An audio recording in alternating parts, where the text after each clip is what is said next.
사랑하는 시흥동산교회 성도 여러분, 좋은 아침입니다. 어제 시동을 위한 메시지를 기다리고 계셨던 분들에게 죄송하다는 말씀을 드리고 싶습니다. 전날부터 약간의 식중독 증상 같은 게 있었는지 제가 밤새 탈탈 털리고 동이 트기 직전에야 기절하듯이 쓰러지고 말았습니다. 거의 그렇게 녹초가 된 상태로 있다가 오후가 돼서야 겨우 정신을 차리고 일어났네요. 하지만 이제부터는 다시 심기일전하여서 시동을 겁니다. 어제부터 역사적인 시동 통독 100일이 시작이 되었습니다. 제가 역사적이라고 하는 이유는 앞으로 시동 통독은 우리 교회의 역사와 함께 지속되어 나아갈 것이기 때문입니다. 온 성도들이 늘 말씀을 읽는 교회, 말씀 위에 세워지는 교회, 말씀으로 충만한 교회가 될 것입니다. 약 100여 분의 성도님들이 정식으로 신청을 하셨고 또 몇몇 분들은 개인적으로 읽겠다고 하신 분들이 계세요. 어떤 모양이든 다 좋습니다. 우리 시동 통독 100일을 통해서 하나님이 부어주시는 말씀의 은혜를 폭포수와 같이 누리고 경험하게 되길 축복합니다. 또 겨우 하루가 지났을 뿐이니까 아직 신청하지 않으신 분들은 여전히 신청하실 수 있습니다. 며칠이 더 지나가 버리면 따라잡기가 힘들어지는데 아직은 괜찮죠. 이 영상 아래 내용을 확인하시면 여전히 신청을 하실 수가 있습니다. 자, 그럼 오늘 2021년 8월 17일 화요일 시동을 위한 메시지 지금 시작합니다. 오늘 하나님께서 우리에게 주신 말씀은 이사야서 66장 15절에서 24절의 말씀입니다. 이사야 66장 15절에서 24절의 말씀이지만 어제 빠뜨렸던 내용과 더불어서 66장 전체의 내용을 다루도록 하겠습니다. 66장 1절에 하나님이 말씀하십니다. 하늘은 나의 보좌요 땅은 나의 발판이니 너희가 나를 위하여 무슨 집을 지으랴 내가 안식할 처소가 어디랴. 하늘은 나의 보좌다 라는 것은 저 높은 하늘 어디쯤에 나의 보좌가 있다 이런 뜻이 아니라 하늘 전체가 내 보좌이다. 그리고 땅 전체가 나의 발판이다 말씀을 하시는 거예요. 모든 만물을 창조하신 하나님의 존재는 우리의 생각으로도 다 담을 수 없을 만큼 크고 위대합니다. 특히나 하나님은 영이시니 어느 한 곳에 머물러 계시는 존재도 아니죠. 하지만 이스라엘 백성들을 비롯하여서 하나님을 믿는 사람들의 잘못된 생각 중에 하나는 하나님을 어딘가 머물게 해드리고 또 내 생각대로 그곳에 찾아가 만나려고 하고 또 심지어 내 의지대로 통제 가능하게 만들고자 하는 시도를 합니다. 물론 그 누구라도 내가 여호와 하나님을 한 장소에 머물게 하면서 내가 그분을 통제해야지 하고 마음 먹고 그렇게 하진 않겠지만 백성들이 성전을 짓고 또 그 안에서 하나님을 예배하는 가운데 하나님을 그곳에서만 만나고 성전에만 머물러 계신 하나님 정도로만 여긴다는 것이죠. 하나님께서는 점점 더 종교화되어져 가는 그들의 신앙을 보면서 불쾌하셨을 것입니다. 왜냐하면 하나님은 그 백성들과의 진정한 사랑의 관계를 원하셨는데 그 백성들은 여전히 세상의 부귀영화와 평안과 형통을 위해서 하나님을 필요에 따라 이용하는 듯한 그런 느낌을 받으셨을 테니까요. 마치 뭔가가 필요해서 점집을 찾아가듯이 말이죠.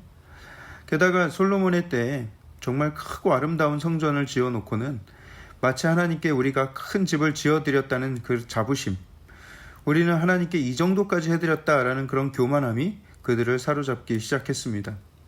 하지만 오늘 말씀에서 분명히 밝히시죠. 하늘이 다 나의 보좌이고 땅이 다 내 발판인데 너희들이 나를 위해서 무슨 집을 짓겠다고 그리 난리냐. 그래 내가 안식할 처소가 어딘데? 라고 말씀하고 계신 것이죠. 내가 원하는 제사는 가난하고 통회하는 심령이다. 너희들의 연약함과 무능력을 인정하고 나에게 오며 내 말을 듣고 경외함으로 떠는 자들을 내가 돌볼 것이다. 반면에 하나님께 제사 드리기 위해서 소를 제물로 드리는 것을 그 거룩한 행위를 마치 이방인들이 살인하듯이 하고 하나님께 양을 바치는 것을 마치 이방인들이 개를 잡는 것 같이 하고 하나님께 정성껏 예물 드리는 것을 마치 이방인들이 돼지피를 흘리듯 하고 하나님께 분향하는 것을 마치 이방인들이 우상에게 찬양하듯이 하는 그런 자들이 있다. 그들이 그렇게 가증한 것들을 기뻐하는 바 내가 그들에게 유혹과 또 무서워하는 것을 주겠노라, 이렇게 말씀을 하고 계세요. 여러분, 우리 대한민국에 복음이 전해지고 곳곳에 교회가 세워진 것은 정말 기적과도 같은 하나님의 은혜이자 축복입니다. 그런데 모든 교회, 모든 예배가 다 하나님 앞에 거룩하고 정결하게 드려지고 있는 것은 아니에요. 예배 안에 가난한 마음과 상한 심령 없이 마치 토속신앙과 같이, 우상숭배와 같이 예배의 주체는 내가 되고 내 마음 편하고자 내가 하나님 능력을 이용해서 부귀를 누리고자 하는 마음이 여전히 우리 안에 남아있다는 거예요. 어떤 교회가 그렇게 한다라기보다는 같은 공간 안에서 예배를 드린다고 해도 하나님께 대한 그 예배의 마음의 동기와 그 중심이 각기 다를 수가 있다는 것이죠. 하나님은 그런 마음을 가증히 여기신다, 분명히 말씀하고 계십니다.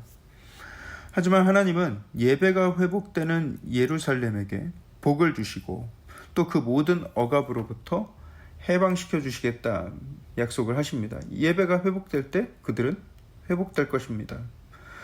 왜냐하면 그렇게 종교적으로 변해가고 형식적으로 변해가는 예배 속에서도 여전히 하나님을 경외하며 통회하는 마음으로 진정으로 예배하는 백성들이 있었다는 것이죠. 15절을 보세요. 보라, 여호와께서 불에 둘러싸여 강림하시리니 그의 수레들은 회오리 바람 같으리로다. 그가 혁혁한 위세로 노여움을 나타내시며 맹렬한 화염으로 책망하실 것임이라. 네, 하나님께서는 이런 영광의 모습으로 나타나서 이 땅에 심판을 이루시고 선한 백성들을 구원하시고 악한 이들을 멸하실 것입니다. 그때에 심판받아 죽임당할 자가 많을 텐데 17절을 보세요. 스스로 거룩하게 구별하며 스스로 정결하게 하고 동산에 들어가서 그 가운데에 있는 자를 따라 돼지고기와 가증한 물건과 쥐를 먹는 자가 다 함께 망하리라. 여호와의 말씀이니라. 여러분, 방금 읽은 17절 첫머리를 보면 스스로 거룩하게 구별하고 스스로 정결하고 동산에 들어간다, 이 부분만 보면 굉장히 은혜스럽게 보이죠. 거룩하고 아름답게 여겨지기까지 합니다. 그런데 그 동산에서 들어가서 뭘 하고 있죠? 그 가운데 있는 자를 따라서 돼지고기와 생쥐고기와 들쥐고기와 그 외에 가증한 것들을 먹는 자가 다 함께 망할 것이다 말씀하고 있는 거예요. 여기서 말씀하시는 문제의 핵심은 그 음식 자체에 문제가 있는 것이라기보다는 그들이 사람들 사이에서는 굉장히 거룩하고 정결하게 보이는 듯 하지만 그 동산 안에 자기들끼리 모여서는 온갖 더러운 우상 숭배와 가증한 행위를 하고 있는 것이죠.